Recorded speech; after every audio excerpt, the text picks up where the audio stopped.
Bonsoir à toutes et à tous. Bienvenue à notre soirée Meetup.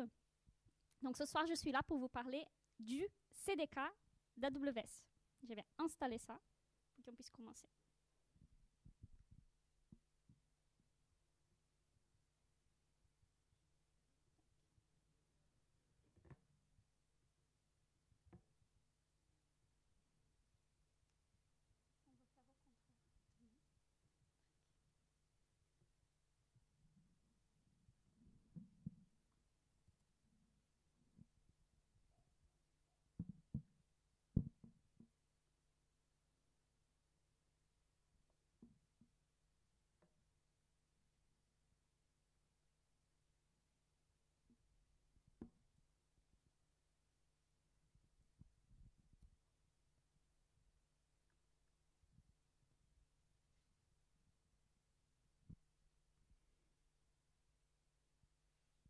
Et voilà, bah, c'est bon. Nous sommes prêtes. Prêts. Donc, comme je vous disais, je suis là pour vous parler du CDK d'AWS, mais tout d'abord, je vais me présenter. Donc, qui suis-je? Je m'appelle Christiane. Je suis développeuse back-end chez Eleven Labs. Et donc, je suis consultante. Et dans ma mission actuelle, en fait, j'étais amenée à travailler sur 2 projets en utilisant cet outil-là. Nous avons mis en place 2 back-ends intégralement sur AWS en utilisant le CDK. Et c'est à partir de ces expériences-là que j'ai eu l'idée de partager un peu plus sur cet outil, partager un peu les retours d'expérience et les bases pour qu'on puisse mieux comprendre et savoir comment l'utiliser. Donc, voilà. Pour ce soir, donc, le programme, c'est d'abord comprendre ce qu'il c'est et aussi, justement, savoir quand est-ce qu'on va, on va avoir un vrai intérêt de l'utiliser. On va aussi voir un cas pratique pour pouvoir mieux comprendre ce qu'il c'est et à partir d'un vrai exemple. En troisième place, je vais vous présenter, je vais faire une comparaison entre le CDK et un autre outil qui est très similaire et qui est très connu, surtout dans le monde de DevOps, le Terraform. Donc, on va voir une comparaison rapide. Et à la fin, enfin, les conclusions. Donc, on va commencer par voir qu'est-ce que c'est le CDK. Donc, avant de rentrer dans le cœur du sujet, j'aimerais bien parler de 3 points qui sont très importants qui sont importants d'être éclaircis. Donc, d'abord, CDK, qu'est-ce que c'est? CDK, c'est un acronyme pour Cloud Development Kit. Donc, le CDK, le Cloud Development Kit, il va nous permettre de définir et de gérer nos ressources sur le cloud AWS. Donc, exclusivement sur le cloud AWS. Et en fait, le CDK, il fait une abstraction à CloudFormation. Pour ceux qui ne connaissent pas, CloudFormation, c'est un service AWS qui est le service qui s'occupe de gérer les déploiements des ressources sur AWS. Donc en fait, CloudFormation, lui, pour travailler avec CloudFormation, on utilise directement des templates. À la base, c'était Q2JSON en tant que template. Maintenant, on a aussi du YAML. Et le Cloud Development Kit, en fait, il va nous permettre d'utiliser des langages de programmation, donc de faire une abstraction, qui finalement vont être synthétisés dans ces templates-là. Donc, derrière, c'est toujours du CloudFormation qu'on va utiliser avec le CDK. Ça, c'est important à avoir en tête. Et finalement, très important, on parle bien de CDK. Je dis ça parce que je discutais, en discutant avec différentes personnes sur mes retours d'expérience et tout, en parlant du CDK, je me suis rendu compte plusieurs fois que les gens, parfois, ils décrochaient un peu, ils me regardaient avec une tête bizarre, et j'imaginais bien qu'ils se disaient, OK, elle a un petit accent, je pense qu'elle voulait dire SDK. Elle s'est trompée. Et non, pas du tout, c'est bien CDK, c'est pas SDK. Donc là, on va bien avoir un SDK qui est proposé par AWS aussi. Et en fait, le SDK, Je ne sais pas, on est combien de devs ici ce soir? Oui, ok. On est plein de devs, donc je pense que tout le monde, tous les devs, ils ont déjà entendu parler ou utilisé des SDK, Software Development Kit, qui vont nous permettre, qui vont être proposés par différentes des plateformes spécifiques pour qu'on puisse interagir avec. Et donc là, AWS, elle va aussi nous mettre à disposition un SDK. Mais la différence entre ces deux-là, c'est que le CDK, en fait, il va nous permettre, les librairies qui composent le CDK, elles vont nous permettre de générer des modèles de ressources qui, eux, vont être compris par le service CloudFormation. Donc derrière, c'est CloudFormation qui va utiliser cette information-là, tandis que le SDK, en fait, lui, il va nous permettre d'interagir directement avec des services AWS. Donc là, on va utiliser différentes librairies quand on utilise le SDK pour des services spécifiques et on va vraiment, l'API, on va vraiment l'utiliser pour contacter directement le service. On ne passe pas par CloudFormation. Donc là, on va parler ce soir de CDK. Donc, pour plus de détails, le CDK, il a été présenté par AWS en 2019 et par définition, c'est un framework open source qui va nous permettre de gérer l'infrastructure sur AWS. Donc, c'était développé par AWS, c'est open source. Et quand on parle d'infrastructure, on va parler forcément, pas forcément, mais on va parler dans ce cas-là de IAC. Donc, on va parler d'infrastructure en tant que code. Le CDK est un outil qui va nous permettre de faire de l'infrastructure en tant que code. Et pour définir un peu qu'est-ce que c'est l'infrastructure en tant que code, pour ceux qui ne savent pas, l'infrastructure en tant que code, elle va nous permettre, c'est des pratiques qui vont nous permettre de définir nos ressources en ligne de code. Et qui, en fait, on va pouvoir définir nos ressources dans des fichiers. Et ces fichiers ils vont avoir la déclaration et les caractéristiques de nos ressources. Cela va être super utile parce qu'on va pouvoir intégrer des pratiques, des bonnes pratiques auxquelles on est habitué dans le développement logiciel, par exemple, comme par exemple les code review. On va avoir un fichier qui a cette définition-là. On va pouvoir travailler en équipe, collaborer, faire des code review dessus. On va pouvoir avoir ces ressources. Elles vont pouvoir utiliser une CI, par exemple, une CI/CD. On va pouvoir avoir des actions donc automatisées dessus. On va pouvoir utiliser un linter pour vérifier si les ressources elles ont été bien définies. On va pouvoir valider s'il n'y a pas d'erreur sur ces ressources-là. On va pouvoir faire des tests unitaires aussi. Et on va pouvoir déployer ça automatiquement. Ça va nous permettre, entre autres, aussi d'avoir des environnements très différents. Par exemple, avoir des différents environnements, mais qui sont, eux, définis à partir des mêmes ressources. Donc, on a une définition de notre infrastructure, différents services qui vont être déployés dans un environnement de développement ou d'intégration. Et on va pouvoir très facilement répliquer ces environnements-là parce que la définition, elle est la même, juste en changeant des variables d'environnement. Sur d'autres environnements, comme par exemple un environnement de recettes ou de production, justement. Donc ça, entre autres, ça c'est tout l'intérêt de l'infrastructure en tant que code. Dans le cas de CDK, et surtout ce soir, l'exemple qu'on va voir, il va être en TypeScript. Mais au-delà de ça, le CDK lui-même, il a été développé en TypeScript. Donc, il a été créé en TypeScript et on va avoir un support pour d'autres langages. Donc, aujourd'hui, on a Python, Java, C# et Go.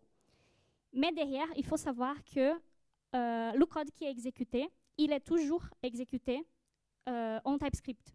Enfin, c'est du JavaScript derrière qui va s'exécuter parce qu'il a été développé en TypeScript. Donc, on va rentrer, voir un peu les notions de base. On va parler de fonctionnement. Là, on va parler donc d'une application CDK. Comment est-ce que ça marche derrière?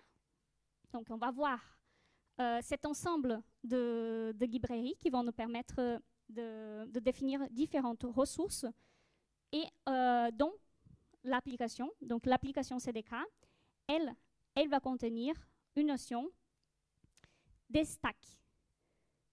Ces stacks-là, elles vont contenir à la fois des ressources. Donc ici, on va voir un premier exemple. Des stacks, en fait, on va voir ça par la suite plus en détail, mais les stacks, l'idée de les stacks, elle va toujours être dans un contexte d'une application. Et les stacks, elle va représenter une unité de déploiement. Donc en fait, toutes les ressources qui sont définies dans un contexte d'une stack, elles vont être déployées comme une seule unité. Et ça va nous permettre, selon nos besoins, quand on définit notre infrastructure et quand on est en train de développer un back-end, ça va nous permettre de gérer un peu cette division-là selon notre conception. Là, j'ai un exemple. On va pouvoir faire ça un peu comme on veut au niveau de placement des ressources elles-mêmes au sein d'une stack ou de plusieurs. On va pouvoir tout mettre sur une stack, par exemple. Là, j'ai découpé. On va faire un exemple d'application qui va gérer une infrastructure qui, elle, contient, par exemple, une première stack. On va s'imaginer, on a un API Gateway qui, elle, va voir, quand on va contacter cette API Gateway, on va déclencher des lambdas derrière. Donc, une certaine ressource qui va exécuter une lambda. Et derrière cette lambda, elle va faire un traitement qui va aller récupérer et sauvegarder des données dans une base de données DynamoDB. Donc, par exemple, on se dit, on aimerait bien que notre unité de déploiement, ce back-end-là, il soit déployé tout ensemble. Et donc, on va mettre tout ça dans un contexte d'une stack. Et ça fait une unité. On peut avoir au sein de la même application une autre stack qui contient juste, par exemple, un bus Event Bridge qui définit des règles. Donc, Event Bridge qui est un service qui va nous permettre de gérer des événements et qui va nous permettre de connecter plusieurs services sur AWS aussi, donc de faire d'envoi très facile, facilement envoyer des événements d'un service à l'autre. Donc, on va s'imaginer, par exemple, un bus Event Bridge qui, lui, va pousser un message dans une queue SQS. Donc, SQS qui est un service de queuing. Et là, en troisième place, on a une troisième stack qui, elle, définit une AppSync, qui est une API GraphQL, un service qui nous permet de développer des API GraphQL. Donc ça, c'est un mode d'exemple, hein, mais on va toujours retrouver cette même structure, on va toujours parler d'une application CDK qui, elle, donc, va être écrite dans un langage de programmation de notre choix. Donc, par exemple, en TypeScript, Python ou autre, comme on a vu antérieurement. Au sein de cette application, on aura des stacks, et des stacks, elles vont avoir les notions des ressources déployées. Donc, voilà, pour plus de définition sur ce qu'on vient de voir avant, concernant le fonctionnement, ce qu'il faut comprendre, c'est que ce qui est très important dans une application CDK, c'est que tous ceux qui ont défini sont de construct. Donc, le construct, en fait, c'est une librairie qui a été développée aussi par AWS, qui est aussi open source, mise à disposition à part du CDK, mais qui est utilisée ensemble. Les constructs, ils vont tous représenter un composant cloud. Ça, c'est la définition. Ils vont contenir les constructs toutes les informations, les données dont CloudFormation, donc le service qui fait le déploiement, a besoin pour pouvoir le lire, l'identifier et pouvoir synthétiser ça dans un template qui va être utilisé après pour le déploiement, pour la gestion de ces ressources-là. Donc le construct, il représente ça, un composant. Quand on va utiliser dans la pratique, tout ce qu'on va créer, on va tous ces composants-là, pour les définir, on va hériter d'une classe qui est la classe base construct. Et ce qui ça va nous permettre, ce qui est très bien aussi, c'est de créer des constructs personnalisés, customisés. On va pouvoir, si on a, différentes applications qui vont utiliser un même pattern, on va pouvoir vraiment modulariser ça et dire on utilise ce même modèle sur différentes applications. Ou même, et ce qui se fait beaucoup, ce qui est très intéressant, on va pouvoir utiliser des composants qui sont mis à disposition par la communauté open source et partager les nôtres aussi. Il y en a plein qui sont déjà prêts et qui, différents besoins qui sont partagés.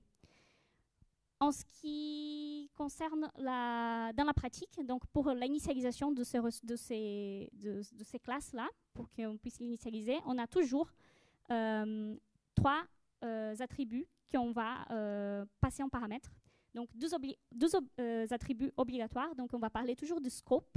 Scope étant le contexte de ce construct-là, auquel il appartient, le contexte auquel il est lié.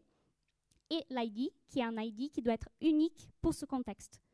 Donc, c'est l'ID qui va nous permettre après de gérer les ressources, donc il faut forcément qu'il soit unique.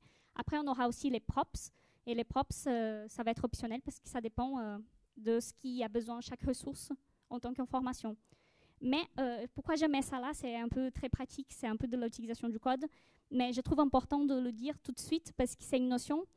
Après, quand on met l'élément dedans et qu'on utilise le CDK, on va retrouver ça dans tout ce qu'on fait. Parce que comme tous sont des constructs, quand on parle de l'app, quand on l'initialise, c'est un construct. Les stacks, c'est un construct. Et les ressources, ce sont des constructs. Donc, on va toujours se retrouver en train de passer le scope pour savoir à quelle partie de l'arborescence des constructs on est attaché et de définir notre ID au minimum. Donc là, on va avoir aussi, concernant les stacks. Les stacks, comme je vous ai dit avant, c'est un bloc de déploiement, par définition. Et toutes les ressources définies au sein d'une stack, elles vont être provisionnées, oui, juste comme une unité.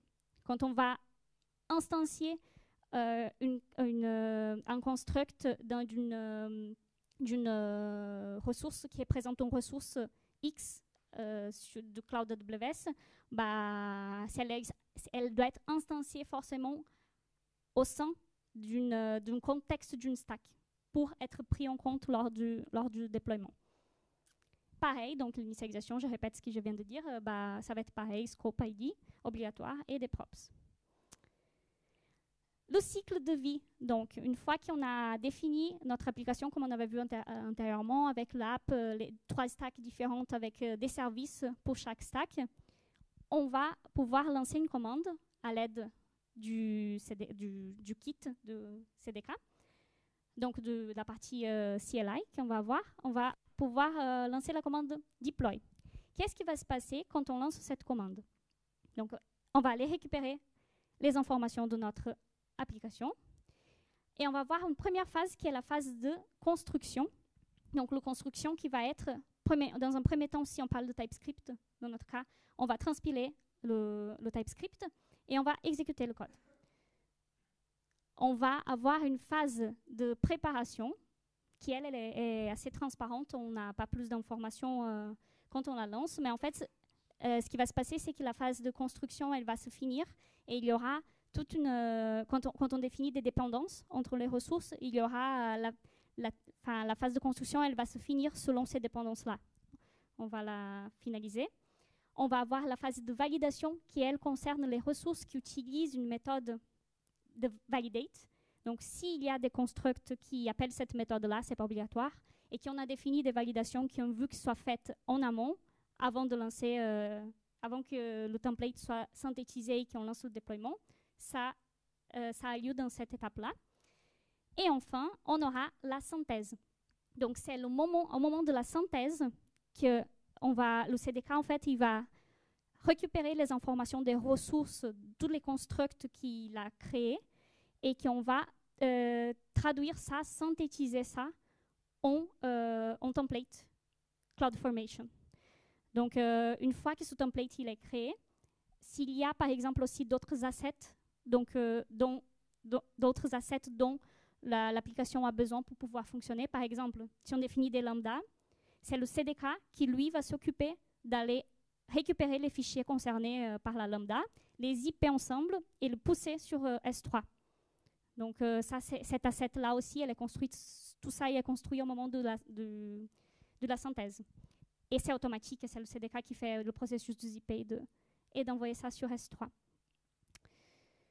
Enfin, on aura la phase de déploiement. Donc, on aura une phase de vérification des différences, donc des différences entre le template qui a été généré quand on lance le deploy et du template qui existe déjà pour nos ressources, si elles existent déjà. On va pouvoir confirmer qu'on veut bien créer ces ressources-là, ou les modifier ou les supprimer. Et une fois qu'on confirme ça, donc on va mettre à jour les ressources. Et ça, c'est CloudFormation qui le fait. Donc, en fait, nous, on va juste dire, OK, CloudFormation, vas-y, c'est le bon template, tu peux t'occuper. Et derrière, le service fait ça. J'ai beaucoup parlé, mais je vais continuer à parler encore. Mais on va voir comment démarrer avec des exemples plus visuels. Comment démarrer avec? Un cas pratique qu'on va faire. Donc, au niveau de l'environnement, je vous mets des requis. Pour pouvoir exécuter le CDK, on aura besoin d'avoir Node installé en version supérieure ou égale à 14.15, même dans le cas, comme je vous ai dit avant, de l'utilisation de CDK des librairies dans d'autres langages, parce que derrière, c'est toujours le JavaScript qui va être exécuté. Donc ça, c'est important à avoir en tête. Et on aura besoin du CDK en ligne de commande, l'outil en ligne de commande, qui va nous permettre de lancer des commandes, notamment pour initialiser notre application et après exécuter les commandes dessus. J'ai ajouté aussi le AWS CLI. Il n'est pas obligatoire, mais il est utile parce qu'il nous permet très facilement de configurer nos credentials, les informations d'accès, pour pouvoir faire les actions sur notre compte AWS ou sur les comptes si on a plusieurs environnements. Donc là, un exemple en code. On va passer rapidement sur ça, mais c'est juste pour donner plus de visuel. C'est ce qu'on va utiliser par la suite sur notre cas pratique, enfin sur l'exemple. Là, on va voir une classe, donc c'est du TypeScript. On a défini une classe qui s'appelle DemoMeetupStack, qui va donc, elle, hériter de la classe Stack. Et Stack à la fois qui est défini dans le contexte d'une application. Et en fait, ce qu'on va faire ici, pour l'exemple, c'est on va créer une API Gateway. On va créer une API Gateway très simple avec une seule ressource qui, elle, va aller contacter une API publique que j'ai récupérée. En fait, c'est une API qui existe déjà et qui nous envoie des citations. Donc là, on définit on crée une API REST en tant que ressource dans la ligne 9 et on va rajouter une méthode get et on va dire, je veux juste que cette méthode, elle fasse passe-plat et qu'elle tape sur cette API publique. Ensuite, on va initialiser notre application et on va la passer en tant que scope de notre stack avec un ID, donc l'ID Logical ID, on appelle ça, l'identifiant unique de la ressource sur AWS.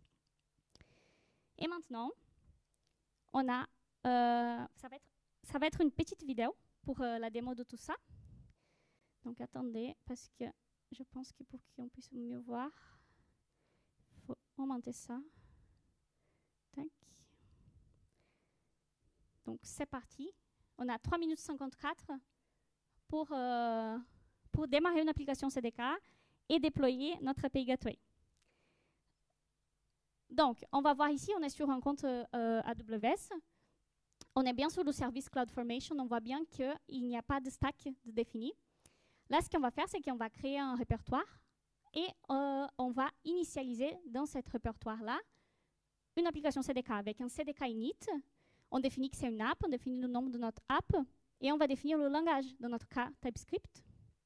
Et on va lancer ça, le projet commence à s'initialiser.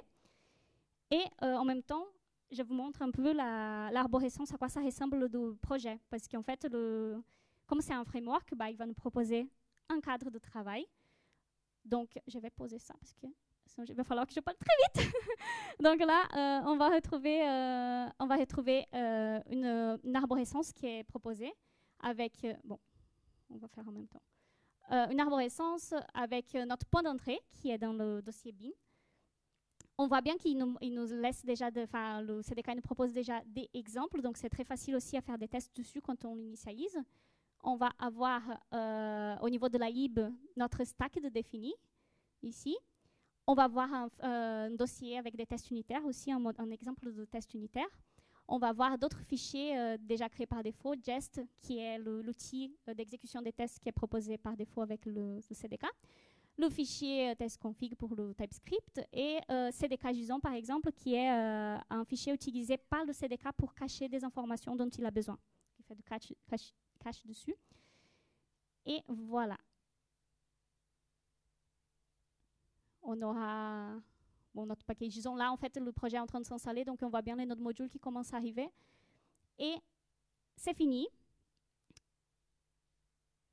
Et maintenant, ce qu'on va faire, maintenant on a notre projet de créer, on va devoir initialiser l'environnement. Donc on va faire un CDK Bootstrap qui, lui, va nous permettre de bootstrapper, donc de créer toutes les ressources dont le CDK a besoin pour fonctionner sur l'environnement et le compte défini AWS.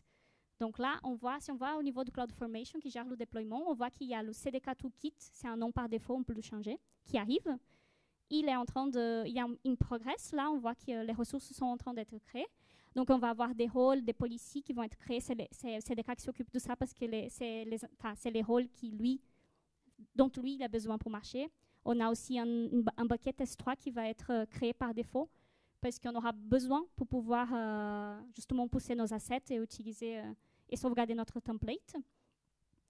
Et là, ce qu'on fait, c'est de reprendre le code que je vous ai montré avant. Donc, découper maintenant, je l'ai juste découpé sur un fichier au point d'entrée qui définit l'app et qui définit les stacks. Et j'ai séparé ça du contenu de la classe stack, juste pour suivre un peu les structures proposées dans l'application.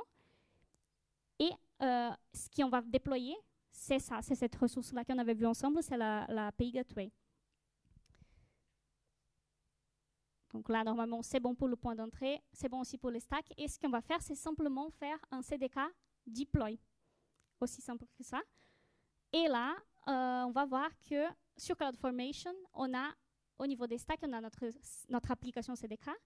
Et on a aussi une stack, Demo Meetup Stack ID, identifiée par cet ID-là, qui va commencer à être créée. Donc là, maintenant, elle est in progress.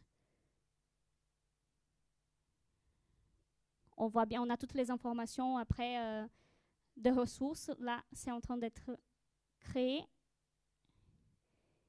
Et c'est bon, elle est créée. L'API Gateway, elle est créée. Et on va retrouver, en ligne de commande, on a déjà l'endpoint pour y accéder. Et on va retrouver ça aussi sur l'interface graphique dans la partie des outputs. Donc là, ce qu'on va faire, on va vérifier si ça a vraiment fonctionné. On va aller faire une requête HTTP dessus. Bon, non, d'abord, je vous montre juste que sur API Gateway, on la voit bien. Et maintenant, on fait la requête pour voir si on peut bien, si ça fonctionne bien. Et voilà, on fait un get dessus, sur route, et on va trouver notre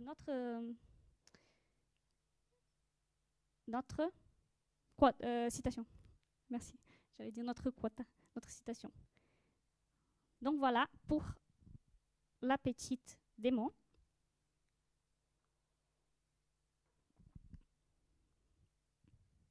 Et maintenant, qu'on a vu ça, qu'on a vu comment ça fonctionne, une idée de comment ça fonctionne le CDK, on va voir juste une comparaison avec le Terraform.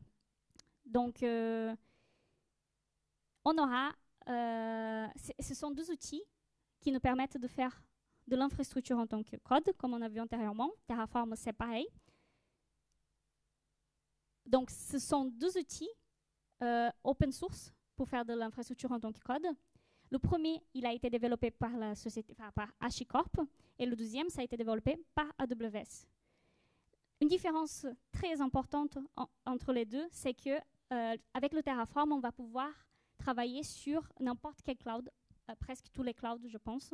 Donc, on dit qu'il est cloud agnostique. En fait, on n'est pas lié à un seul cloud, tandis qu'avec le CDK, on parle toujours d'AWS, et c'est que AWS.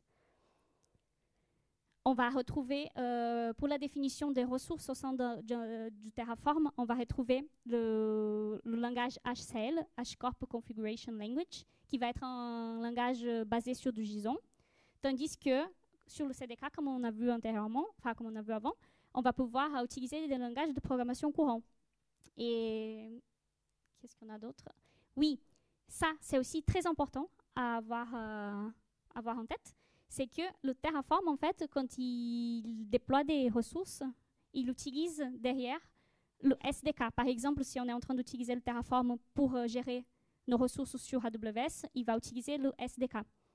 Tandis que le CDK, il va faire d'abord la conversion de tout ce qu'on a défini quand il exécute notre code. Il va convertir tout ça dans des modèles connus par CloudFormation. Et après, c'est CloudFormation qui va récupérer ce template-là qui est généré et déployer des ressources. Donc, il y a une étape de plus sur ce qui est le CDK. Ce qui fait que quand on parle de AWS, c'est plus performant. Au niveau performance, ça va être forcément Terraform, il va être plus performant parce qu'il y a cette étape qui est au milieu, qui n'existe pas dans le cas de Terraform, la génération des modèles CloudFormation.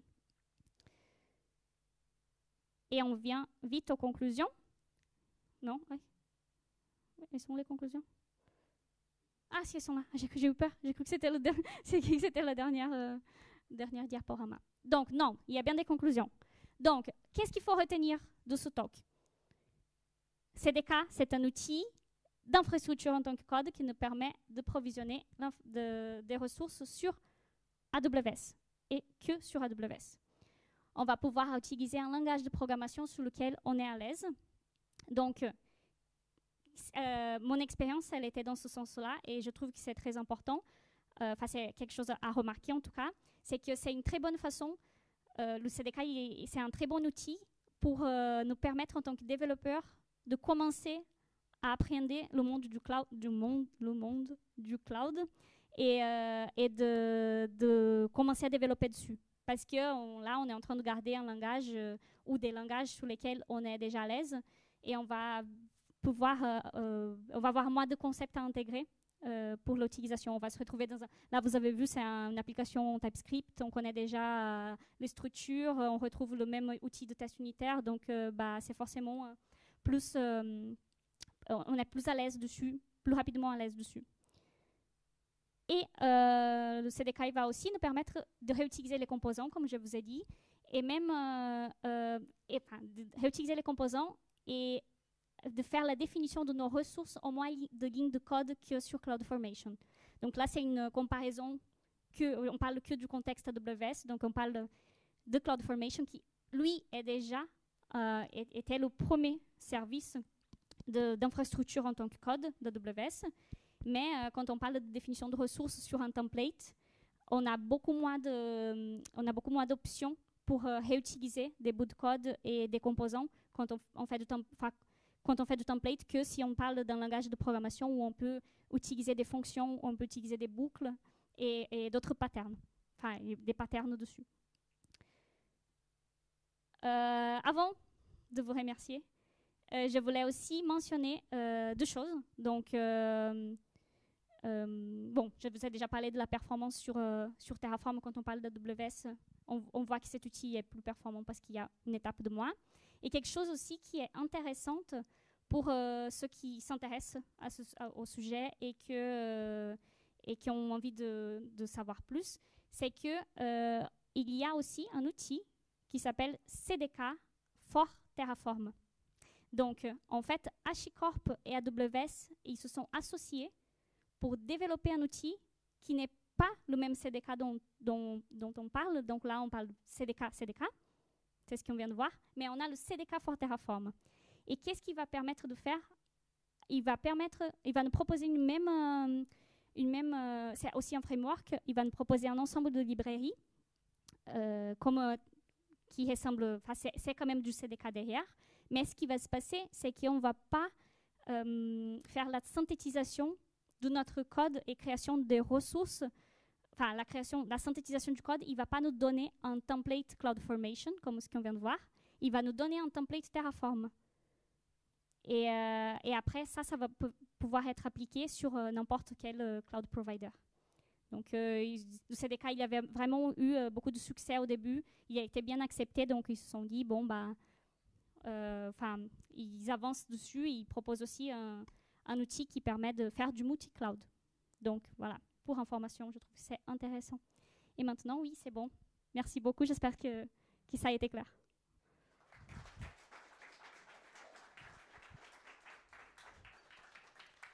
On a le temps pour 1 ou 2 questions. Une question. Est-ce que quelqu'un a une question? Auquel cas, je passe le micro.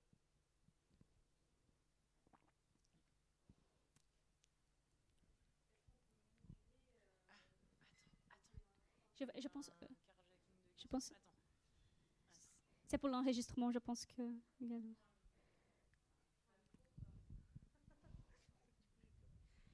Est-ce qu'il y a une façon de migrer facilement de Terraform à CDK? De migrer avec des ressources qui sont déjà créées par le Terraform. Si on a commencé sur Terraform, est-ce qu'on peut passer sur CDK? Oui. Pour gérer ces ressources-là, il va falloir qu'on... En fait, je te parle d'un exemple pratique qu'on a, un cas pratique en mission. On a des ressources qui ont été créées avec le Terraform parce que ce sont des ressources qu'on considère comme des ressources d'infrastructure pure. Par exemple, la définition de tout ce qui est réseau, la définition des bases de données.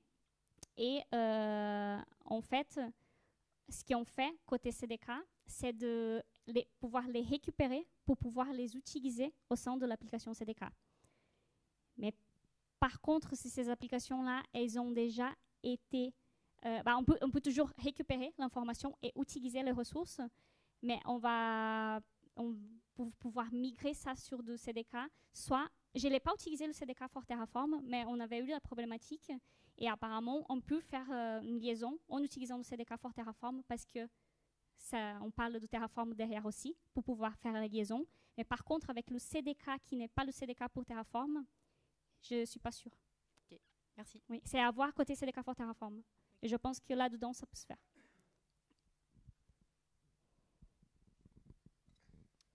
Merci. Sur Terraform, il y a une bête un peu capricieuse qui s'appelle le state. Oui. Quel est l'équivalent sur CDK, notamment quand on travaille à plusieurs sur la même infrastructure? Comment ça se passe si plusieurs personnes font des modifications et veulent déployer l'infrastructure? Oui, l'équivalent dans ce cas-là, c'est vraiment le template généré sur CloudFormation. Donc en fait, on a notre template qui est disponible, qu'on va pouvoir vérifier sur CloudFormation en JSON aussi. Je pense que Terraform, finalement, le test state aussi, il est en JSON. Et en fait, ce que nous on fait, je donne des exemples parce que à partir de la pratique, c'est que pour tout ce qui est environnement de développement, pour les cas de test, on a des environnements qui sont très séparés, justement pour éviter des soucis, des conflits. On a des ressources qui vont être créées avec les informations du environnement local de chaque développeur. Et comme ça va nous permettre sur un même environnement, dans le sens compte AWS, par exemple sur une sandbox ou sur un environnement de développement, on va pouvoir avoir ces ressources, la même application CDK qui va être synthétisée avec des noms différents. Donc une fois que les ressources, elles ont des noms, les logical ID, pardon, les ID, surtout pas les noms, les ID différents, on va bien parler de ressources bien différentes et ça nous permet de faire de développer sur des ressources qui ne vont pas entrer en conflit les unes avec les autres.